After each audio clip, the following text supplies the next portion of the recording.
Hello मेरे lollipop. कैसे हैं आप सभी और कैसे चल रही है आप लोगों की स्टडी। देरी न करते हुए काम का बात बताते हैं। आप लोगों का मॉडल क्वेश्चन पेपर जारी कर दिया गया है, क्लास 10th वालों के लिए भी और 12th वालों के लिए भी। जी हाँ, जैक बोर्ड ने जारी कर दिया है। अगर आप अभी तक डाउनलोड नहीं किए हैं तो हमारे व्हाट्सएप ग्रुप में जाकर डाउनलोड कर सकते हैं। फिलहाल आज की इस वीडियो में हम झारखंड बोर्ड के द्वारा जो 2025 एग्जाम के लिए मॉडल क्वेश्चन पेपर जारी किया गया है उसका सॉल्यूशन करने वाले हैं। और आज हम साइंस का ऑब्जेक्टिव का सॉल्यूशन देखेंगे।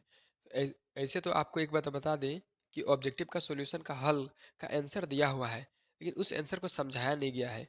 आज के इस वीडियो में हम उस आंसर को समझाएंगे और बताएंगे कौन कौन सा क्वेश्चन ज़्यादा इंपॉर्टेंट हो सकता है आप लोगों के एग्जाम के लिए। तो जैसा कि पता होगा, ये तो गणित का मॉडल क्वेश्चन पेपर शुरू में दिया हुआ है। क्लास 10th तो सही है, पूर्णांक 80 नंबर साइंस में भी रहेगा और 3 घंटा रहेगा। और ये ओरिजिनल क्वेश्चन पेपर 2024-25 का है, ठीक है। एक ही मॉडल क्वेश्चन पेपर आप लोगों का जारी किया गया है। चलिए हम साइंस के पास आप लोगों को लेके चलते हैं। यह आप लोगों का साइंस का आ गया, यहाँ पर आप देख सकते हैं, ठीक है। क्लास 10th कक्षा 10th, ठीक है ना, साइंस। 80 मार्क्स का एग्जाम होगा। टाइम अलाउड कितना है? 3 घंटा है, ठीक है। और यहाँ पर चलिए 1 से 30 नंबर का जो क्वेश्चन है वो ऑब्जेक्टिव है, ठीक है। तो चलिए शुरू करते हैं और समझाते हैं आप लोगों का सभी क्वेश्चन का आंसर, ठीक है। चलिए, यह प्रश्न क्या लिखा हुआ है? प्रश्न 1, 30 में से प्रत्येक के लिए दिए गए 4 विकल्पों में से सबसे उपयुक्त विकल्प का चयन करें और लिखें। गलत उत्तर के लिए कोई नकारात्मक अंक नहीं है, यानी कि अगर आप गलती करते हैं तो उसका नंबर नहीं कटेगा। सही के लिए आप लोग को 1 नंबर मिलेगा। चलिए, 1 नंबर का क्वेश्चन क्या है? निम्नलिखित में से कौन सी अभिक्रिया ऊष्मा शोषी है, ठीक है। तो देखिए, ऊष्मा शोषी अभिक्रिया कहते किसे कहते हैं? वैसी रासायनिक अभिक्रिया जिसमें ऊष्मा या ऊर्जा की आवश्यकता होती है। क्या होती है? आवश्यकता, यानी कि जिसको पूरा करने के लिए ऊष्मा या ऊर्जा चाहिए, उसको बोलते हैं हम लोग ऊष्मा शोषी अभिक्रिया, ठीक है। तो A नंबर दिया हुआ है यहाँ पर, देखिए कोयले का जलना, ठीक है। उसके बाद यहाँ पर देखिए बी में क्या दिया हुआ है? वनस्पति पदार्थों का खाद में अपघटन। सी में दिया हुआ है शोषण की प्रक्रिया और डी में है कैल्शियम कार्बोनेट का अपघटन करके त्वरित चूना और कार्बन डाइऑक्साइड बनाना, ठीक है। तो 1 नंबर का जो सबसे सटीक और सबसे सही जो आंसर है वो ऑप्शन नंबर डी है, ठीक है ना। कैल्शियम कार्बोनेट का अपघटन करके त्वरित चूना और कार्बन डाइऑक्साइड बनाना। देखिए, कैल्शियम कार्बोनेट है यानी कि बिना बुझा हुआ चूना है, उसको जब हम लोग ऊर्जा देंगे तभी वो अपघटित होगा, ठीक है। तो इसको हम लोग बोलते हैं उष्मा शोषी अभिक्रिया। चलिए सेकंड क्वेश्चन देखते हैं, थोड़ा इसको बड़ा करके देखते हैं, ठीक है ना, ताकि अच्छे तरीके से दिख सके। देखिए यहाँ पर इस तरह से क्या है? नमी वाले दिन हाइड्रोजन क्लोराइड गैस तैयार करने के दौरान गैस को आमतौर पर कैल्शियम क्लोराइड युक्त गार्ड ट्यूब से गुजारा जाता है। गार्ड ट्यूब में लिए गए कैल्शियम क्लोराइड की भूमिका है। कहा जा रहा है कि नमे वाला दिन जो है, नमी वाला यानी कि आर्द्रता वाला दिन में हाइड्रोजन क्लोराइड गैस बनाने के लिए, हाइड्रोजन क्लोराइड गैस तैयार करने के लिए, ठीक है ना, गैसों को आमतौर पर किस में गुजारते हैं?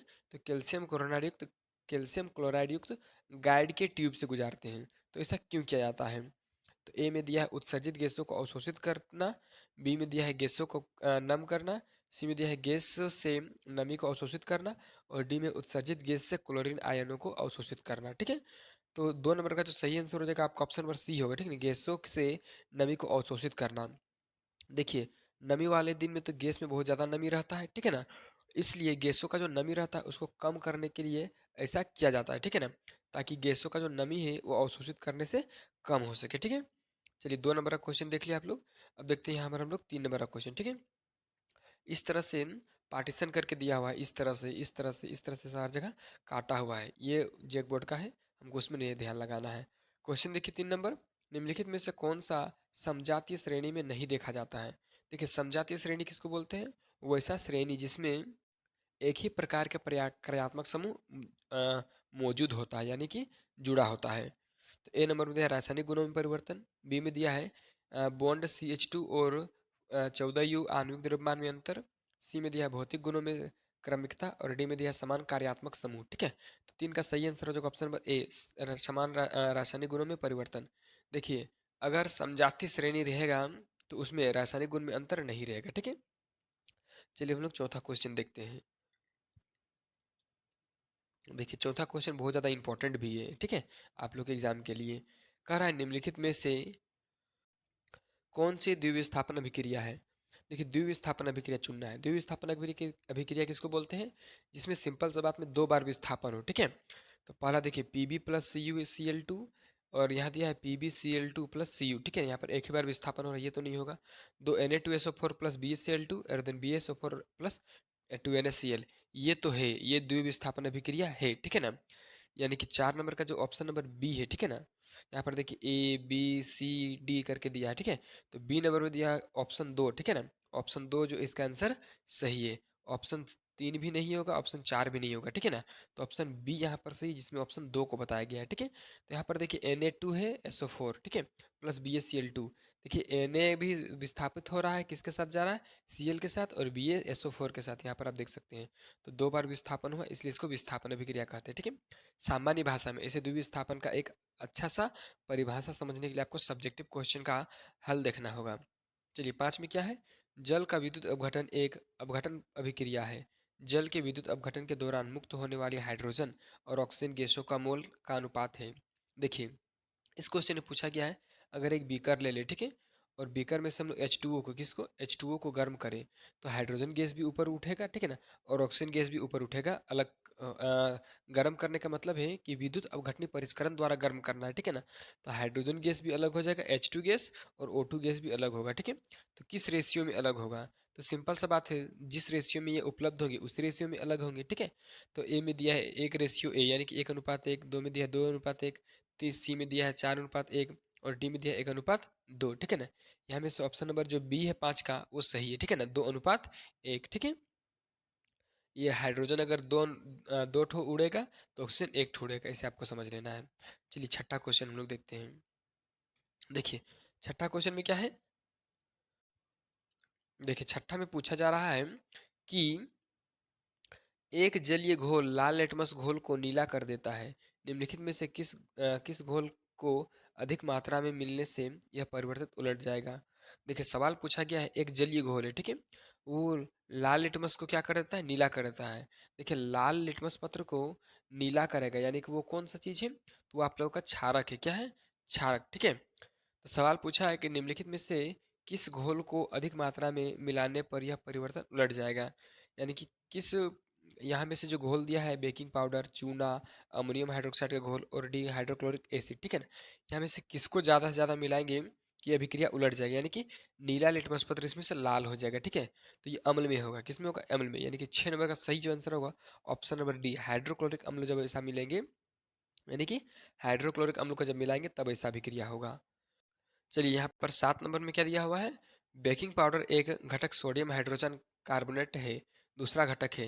देखिए बेकिंग पाउडर यानी कि क्या होता है, बेकिंग करने वाला सोडा, ठीक है ना। तो उस वो बना होता है सोडियम कार्बोनेट और किससे, एक सोडियम कार्ब हाइड्रोजन से बनता है, और किससे बनता है, तो 7 का ऑप्शन में दिया है हाइड्रोक्लोरिक एसिड, बी में दिया है टार्ट्रिक एसिड, सी में दिया है एसिटिक एसिड, और डी में दिया है सल्फ्यूरिक एसिड। 7 नंबर का सही आंसर होगा option number B, hydrochloric acid, ठीक है। चलिए हम लोग देखते हैं 8 नंबर क्वेश्चन। देखिए 8 नंबर क्या है, धातुओं को खींचकर पतले तार में बदलने की क्षमता को क्या कहते हैं, इसको हम लोग बोलते हैं तन्यता। ऑप्शन नंबर ए सही है, ठीक है। चलिए 9 नंबर, निम्नलिखित में से कौन आयनिक यौगिक नहीं है।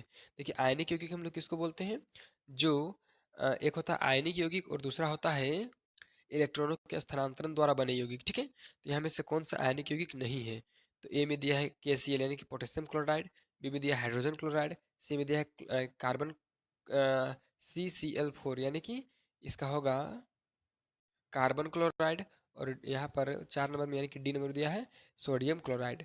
तो इसका 9 नंबर का जो सही ऑप्शन हो जाएगा यहाँ पर, वो इसके अकॉर्डिंग होगा। 1 नंबर में दिया है, ए नंबर में 1 और 2, और बी नंबर दिया है 2 और 3, ठीक है ना। तो 9 नंबर का सही आंसर होगा ऑप्शन नंबर बी, ठीक है ना, 2 और 3। ये जो कार्बन क्लोराइड है और जो सोडियम क्लोराइड है, ये आयनिक यौगिक नहीं है, क्योंकि ये इलेक्ट्रॉनों के स्थानांतरण के द्वारा यौगिकों का निर्माण करते हैं। आप लोगों ने पढ़ा भी होगा, ठीक है। चलिए फिलहाल हम चलते हैं अगला क्वेश्चन, कितना नंबर, तो 10 नंबर चलते हैं। देखिए 10 क्या पूछा है, निम्नलिखित में से किस यौगिक में डैश यानी कि बॉन्ड OH का कार्यात्मक समूह है, ठीक है ना। यानी कि OH का फुल फॉर्म क्या होता है, तो OH क्या आप लोग जानते होंगे कि OH का पूरा नाम होता है, ये अल्कोहल का है। OH का फुल फॉर्म क्या था, अल्कोहल, ठीक है ना। तो अल्कोहल यहाँ में से कौन सा है, ए दिया है ब्यूटेनॉल, बी दिया है ब्यूटेनॉल, ठीक है ना, सी दिया है ब्यूटेनोइक अम्ल, और डी दिया है ब्यूटेनल। तो 10 नंबर का जो सही आंसर हो जाएगा ऑप्शन नंबर बी, ठीक है ना, ब्यूटेनॉल, ठीक है, ब्यूटेनॉल, ये है OH इसमें जुड़ा हुआ है, ठीक है। चलिए 11 नंबर देखते हैं फटाफट। 10 नंबर 11 नंबर जो भी क्वेश्चन पूछा जा रहा है इतना ज़्यादा टफ है, इतना ज़्यादा टफ है कि कुछ कहने का नहीं। बच्चों का हाथ में हाथ धरा रह जाएगा, लेकिन एक भी क्वेश्चन का हल सही नहीं कर पाएंगे। इतना ज़्यादा टफ क्वेश्चन अगर एग्जाम में आ गया तो ठीक है। चलिए 11 में क्या है, यौगिक CH3 bond CH2 bond CHO का नाम क्या है। देखिए इसका नाम तो आपको याद करना होगा या आपको दिमाग लगाना होगा, तभी आप जान सकते हैं। फिलहाल 11 का सही आंसर है ऑप्शन नंबर ए, ठीक है ना, प्रोपेनल, ठीक है। चलिए यहाँ पर देखिए 12 नंबर में हम लोग चलते हैं। देखिए 12 नंबर का क्वेश्चन भी काफ़ी ज़्यादा इजी है, ठीक है ना। क्या आहार नली के किस भाग में भोजन का अंतिम पाचन होता है। देखिए आहार नली कहाँ से शुरू होता है, हम लोग का मुंह से, ठीक है ना, और खत्म कहाँ होता है, छोटी आंत में। तो अंतिम पाचन कहाँ होता है वो पूछा है। ए में दिया है आमाशय, ठीक है ना, बी में आपका दिया हुआ है मुख गुहा, सी में बड़ी आंत और डी में छोटी आंत। तो 12 का सही आंसर ऑप्शन नंबर डी होगा, ठीक है, छोटी आंत, क्योंकि छोटी आंत में ही पाचन का अंतिम कार्य खत्म होता है या समाप्त होता है, बोल ले। चलिए 16, श्वसन के दौरान गैसों का आदान प्रदान यहाँ होता है, ठीक है ना, कहाँ होता है। ए नंबर दिया है श्वसनली और स्वर यंत्र, बी दिया है फेफड़ों के एल्वियोलाई से, सी में दिया है एल्वियोलाई एल्वियोली, ठीक है, एल्वियोली और गले, डी में दिया है गले और स्वर यंत्र। तो 13 नंबर का कितना ऑप्शन सही होगा, ऑप्शन नंबर बी, ठीक है ना, फेफड़े के एल्वियोली से, ठीक है ना। ये जो फेफड़ा होता है हम लोग का, जो ये जो फेफड़ा होता है, इस फेफड़ा का यहाँ पर एल्वियोली होता है, ठीक है ना। एल्वियोली से ही क्या होता है, गैसों का आदान प्रदान होता है, कुछ इस प्रकार से गुच्छा गुच्छा होता है उसी से, ठीक है। चलिए 14 नंबर का क्वेश्चन क्या है, बहुत ज़्यादा लंबा है, बहुत ज़्यादा टफ क्वेश्चन पूछा जा रहा है। अगर ऐसा क्वेश्चन सच में पूछा गया परीक्षा में, बच्चे तो 30 में से 10 ही क्वेश्चन सही कर पाएंगे, या जो पढ़ने वाले बच्चे होंगे वो भी 10 से 15 क्वेश्चन, बिना पढ़ने वाले बच्चे एक भी क्वेश्चन आंसर सही नहीं कर पाएंगे। चलिए क्या है, मस्तिष्क के बारे में निम्नलिखित में से कौन सा कथन सत्य है। ए में दिया है मस्तिष्क का मुख्य सोचने वाला भाग पश्च मस्तिष्क है। दो में दिया है श्रवण गंध स्मृति दृष्टि आदि के केंद्र अग्र मस्तिष्क में स्थित है। सी में दिया है लार उल्टी रक्तचाप जैसी अनैच्छिक क्रियाएं पश्च मस्तिष्क में स्थित मेडुला द्वारा नियंत्रित होती है। और चार में दिया है सेरिबेलम शरीर का मुख मुद्रा और संतुलन, फिर नीचे कुछ जरूर दिया होगा, संतुलन को नियंत्रित करता है। तो इसका देखिए ऑप्शन भी गजब गजब दिया है, कंपटीशन टाइप से ऑप्शन दिया है। ए में दिया है 1 और 2, बी में दिया है 1 2 और 3, सी में दिया है 2 और 3, और डी में दिया है 3 और 4, ठीक है। तो इसका जो सही आंसर हो जाएगा 14 का ऑप्शन नंबर सी सही होगा, ठीक है ना, 2 और 3, यानी कि 2 और 3 में जो दिया हो तो वो सही था। फिलहाल 2 और 3 आप देखते रहिए, हम लोग चलते हैं आगे फटाफट से, ठीक है। देखिए इस प्रकार से अगर बड़ा बड़ा होता तो अच्छा रहता, लेकिन मॉडल क्वेश्चन पेपर को ऐसा नहीं किया जा सकता है, ठीक है। 15 नंबर में बेमेल बेमेल जोड़े का चयन करें, ठीक है ना, यानी कि जो यहाँ पर बेमेल यानी कि जो मैच नहीं कर रहा है उसको चयन करना है, ठीक है। ए में दिया है एड्रीनाइलिन प्यूटेटरी ग्रंथि, यानी कि प्यूटेटरी ग्लैंड, ठीक है ना। बी में दिया है टेस्टोस्टेरोन ओवरिशन में बनता है, सी में दिया एस्ट्रोजन अंडाशय में, और डी में थायरोक्सिन थायराइड ग्रंथि में। तो 15 नंबर का जो सही आंसर हो जाएगा option number A, adrenaline Piyush ग्रंथि में नहीं बनता है, ठीक है ना। एड्रीनलिन क्या है, ये एक प्रकार से डरावना और हम लोग का जो दिमाग है उसको नियंत्रित करने का एक हार्मोन है, ठीक है, जो पीयूष ग्रंथि में नहीं बनता है। चलिए 16 नंबर का क्वेश्चन देखते हैं, बहुत ज़्यादा टफ क्वेश्चन पूछा है जी। इतना ज़्यादा टफ क्वेश्चन में तो बच्चों का हालत ही खराब हो जाएगा। 16, एक फूल में नर और मादा युग्मक अंकुरित अंकुरन कोशाएं उत्पन्न करने वाला भाग है। देखिए एक कोई फूल है, ठीक है, उसमें नर और मादा दोनों युग्मक है, ठीक है। कौन सा अंग ये चीज उत्पन्न करता है, ठीक है ना, अंकुरित कोशिकाएं कौन सा अंग उत्पन्न करता है।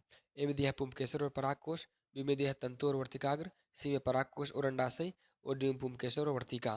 तो 16 का जो सही आंसर हो जाएगा आपका ऑप्शन नंबर सी होगा, ठीक है ना, परागकोश और अंडाशय ये चीज क्या करती है, तो किसी फूल में नर और मादा युग्मक है और अंकुरन कोशिकाएं का काम करती है, ठीक है। चलिए 17 नंबर का क्वेश्चन देखते हैं जी, बहुत ज़्यादा टफ क्वेश्चन है।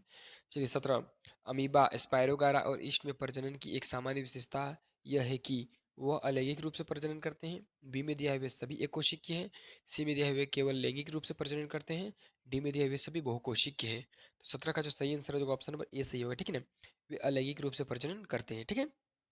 चलिए इतना हो गया। चलिए हम 18 नंबर में चलते हैं।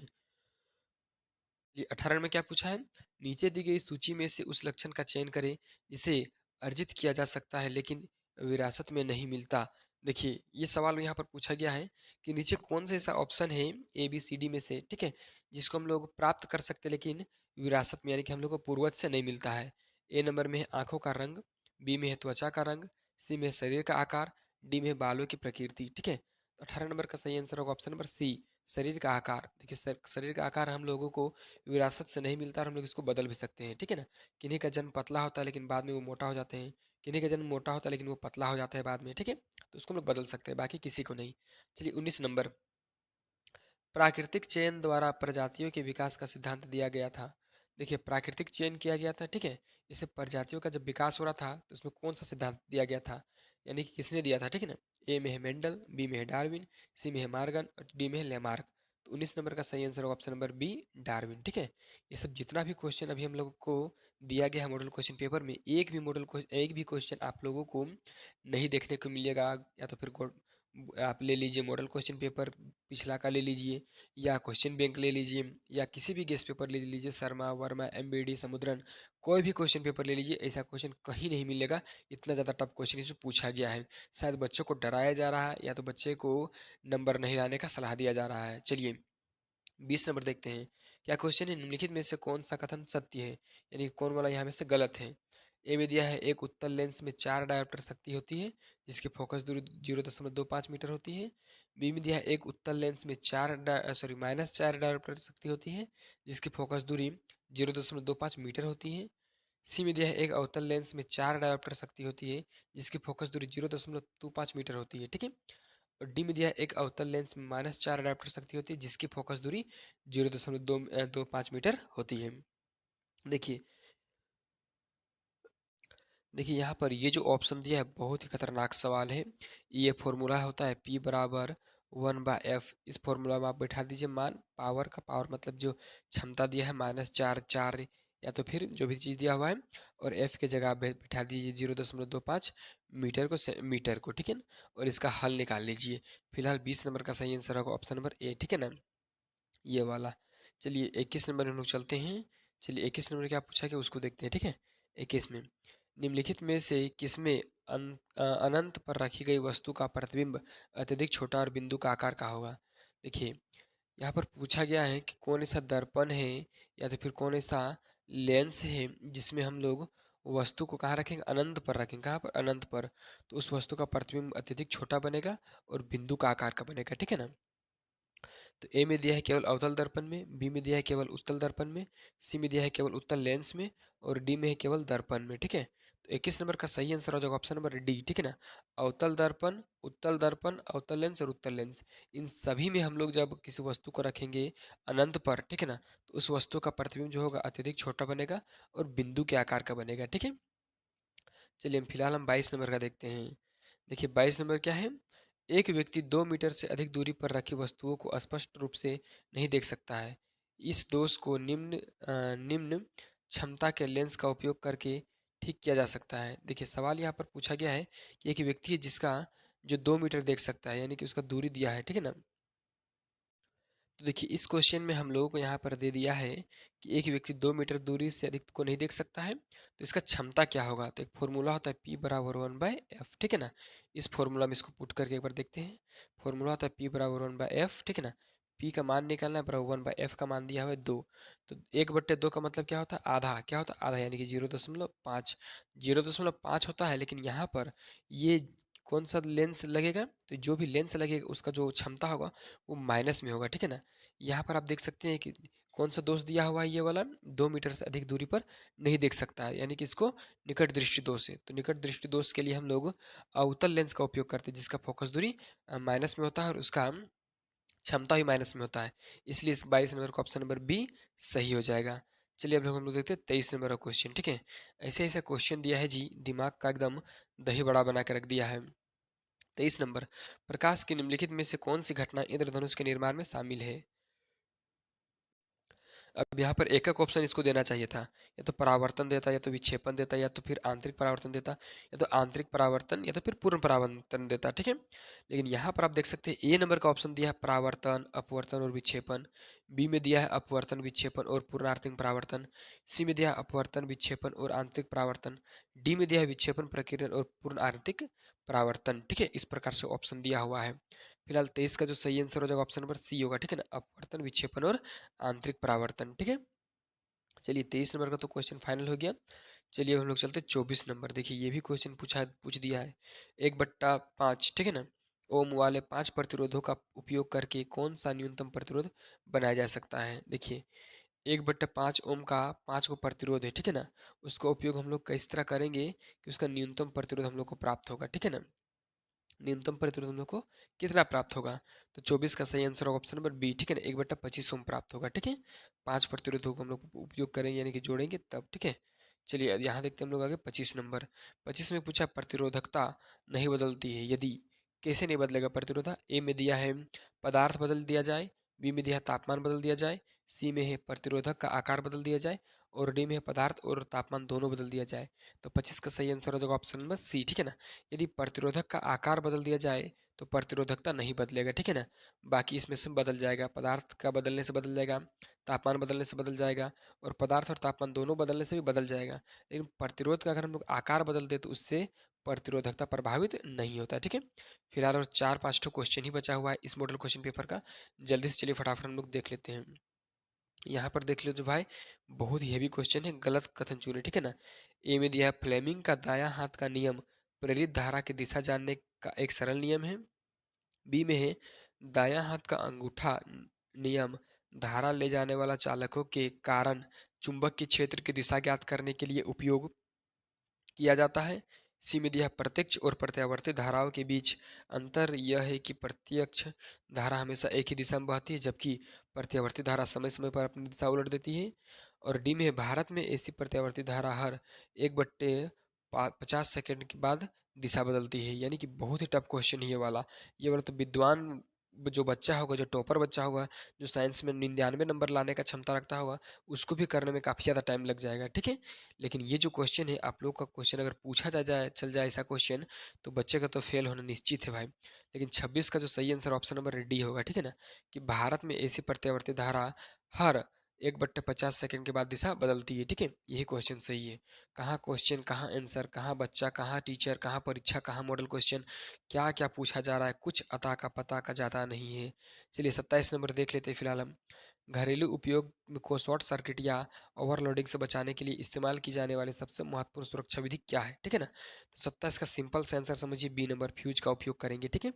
चलिए बहुत ज़्यादा परेशान हो चुके हैं आप, हम जान रहे हैं। चलिए 2 क्वेश्चन बचा हुआ है, जल्दी से देख लेते हैं। 28 में जल विद्युत संयंत्र में क्या होता है? ए में दिया है संग्रहित जल की स्थितिज ऊर्जा को विद्युत ऊर्जा में परिवर्तित किया जाता है। बी में है संग्रहित जल की गतिज ऊर्जा को स्थितिज ऊर्जा में परिवर्तित किया जाता है। सी में है जल से विद्युत निकाली जाती है। डी में विद्युत उत्पन्न करने के लिए जल को भाप में परिवर्तित किया जाता है, ठीक है? तो 28 का सही जो आंसर ऑप्शन नंबर ए है, ठीक है ना? संग्रहित जल की स्थितिज ऊर्जा को विद्युत ऊर्जा में परिवर्तित किया जाता है। चलिए 29 नंबर बचा हुआ है और 30 नंबर बचा हुआ है भाई। चलिए देखते हैं 29। वे जीव जो विकिरण ऊर्जा का उपयोग करके अकार्बनिक यौगिक से कार्बोहाइड्रेट का संश्लेषण करते हैं, उन्हें कहा जाता है। उन्हें क्या कहा जाता है? ए में दिया अपघटक, बी में उत्पादक, सी में शाकाहारी, डी में मांसाहारी। 29 का जो सही आंसर होगा ऑप्शन नंबर बी होगा, ठीक है ना? उत्पादक कहा जाता है, ठीक है? बहुत ही टफ टफ क्वेश्चन है, लेकिन आप लोगों को परीक्षा का तैयारी इसी हिसाब से करना है कि आप लोग इतना टफ क्वेश्चन का भी आंसर कर ले, ठीक है? चलिए 30 नंबर, चिपको आंदोलन द्वारा दिया गया महत्वपूर्ण संदेश है। तो सीधा आंसर देखते हैं भाई, बहुत सारा लेट हो गया है। 30 नंबर का ए नंबर ऑप्शन सही है, वन संरक्षण प्रयासों में समुदाय को शामिल करना, ठीक है? यही चिपको आंदोलन द्वारा दिया गया महत्वपूर्ण संदेश था, ठीक है? तीनों में से नहीं था, और भी था लेकिन ये तीनों में से कोई नहीं था, ठीक है?